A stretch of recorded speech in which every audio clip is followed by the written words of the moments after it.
You know the lines on the world map? They're being redrawn as we speak. But not with armies. No. This time is with huge economic deals and massive infrastructure projects. This is all about something called geoeconomics, and it really boils down to two acronyms you've got to know: I2U2 and IMEC. So, let's break it all down. All right, so let's jump right in with a question. What on earth connects India, Israel, the UAE, and the US? I mean, think about it. That seems like a pretty random group of countries, right? Well, believe it or not, they've come together to form one of the most fascinating new alliances out there, and it's already starting to reshape global trade.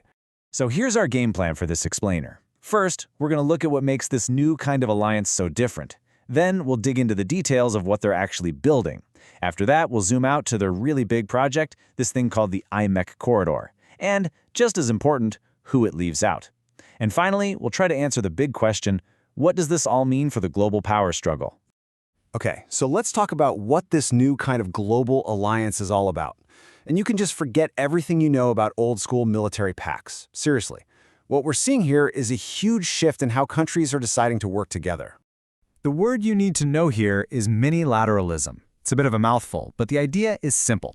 Instead of these massive, rigid treaty organizations, think of small, nimble groups of countries. And their focus? It isn't defense, it's all about development. They're pooling their money and their smarts to work on really practical stuff. We're talking food security, water, and clean energy.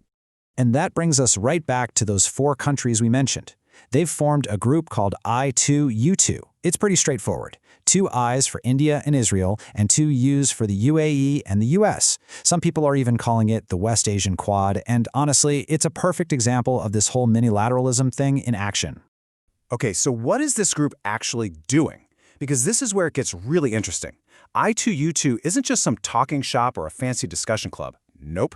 The source material we're looking at calls it a think and do tank, and they put a heavy emphasis on the do part. And believe me, they are putting some serious money where their mouth is.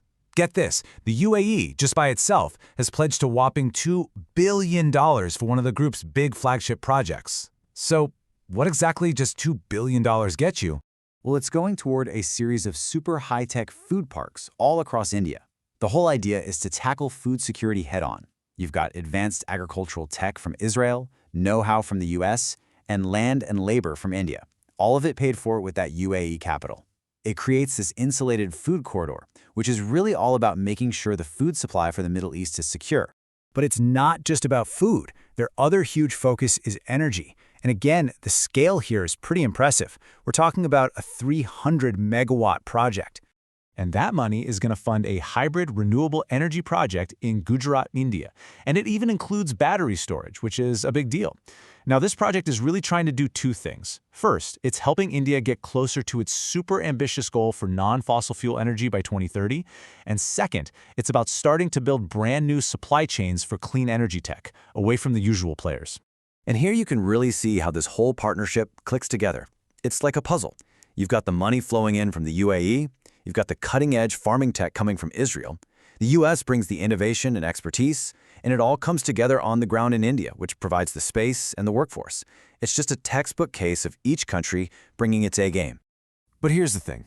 These food and energy projects, as impressive as they are, they were really just the warm-up act. This was all groundwork for something way, way bigger. Let's talk about the alliance's grand ambition, a project called the IMEC corridor.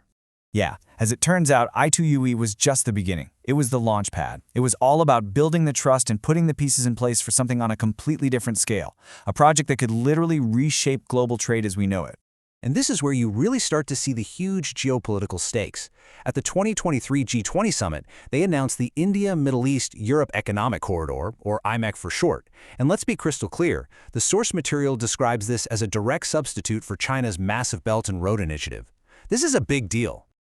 So what exactly is IMEC? Well, think of it as a massive transport network that uses a mix of shipping lanes and brand new railways.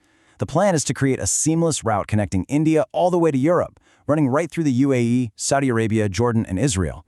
And the practical payoff? It's huge. They're promising it'll cut the travel time for goods between India and Europe by a staggering 40%. Okay, and this brings us to a really crucial point about this whole corridor. Its power isn't just about who it connects, it's also about who it deliberately bypasses.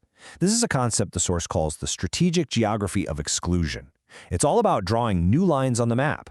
And this is where the global chessboard really comes into view.